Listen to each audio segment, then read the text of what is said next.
Rewmi 24 TV. dal leen ak jàmm mbokk yi nuyu nañ leen siyaar nañ leen yéen ñi di safoo seen chaîne bii di Rewmi 24 TV mardi 28 mars 2023 ginnaaw ba nga xamee ne sénégalais yi ñu bari ñaa ngi koy waajal loolu lan la 29 mars bii ñu jëm procès ak Mame Mbaye Niang Ousmane Sonko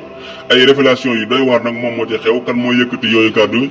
muy Serigne Ndiaga Kanté di ab Serigne bi seetu ma ngay xam le ne coow loolu buñ ci yeggee dinañ ko fay le 30 te buñ ko fayee le 30 xam ngeen ne fii ba 2024 procès boobu du fa mën a amaat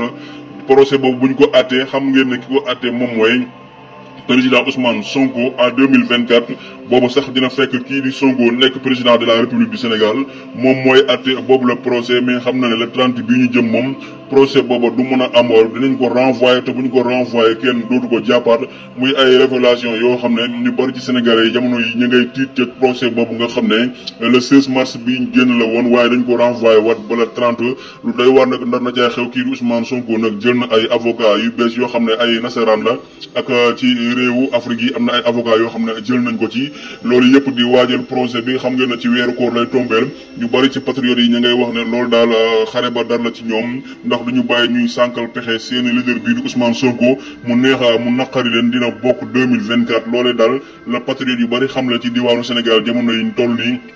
ñu gis ay takk der yoo xam ne jamono yi ñu ngi fees dellu ci mbedd Ndakaaru yi ña ngay xam le ne nag loolu du procès bi moom moo ko tax waaye li tax ñu indi takk der yooyu fii mooy dañuy waajal 4 avril bi ñeneen ñi ne déedéet loolu daal amul dañuy waajal ki nga xam ne mooy candidat Ousmane Sonko ngir mën ko rejeter loolu la ñu nemmeeku ci diwaanu Sénégal jamono yi kon sëriñ boobu noonu di Serigne Ndiaga Kanté ma ngay xam le ne procès bi daal dinañ ko renvoyer te bu ñu ko renvoyer dutuñu ko jàppaat coow li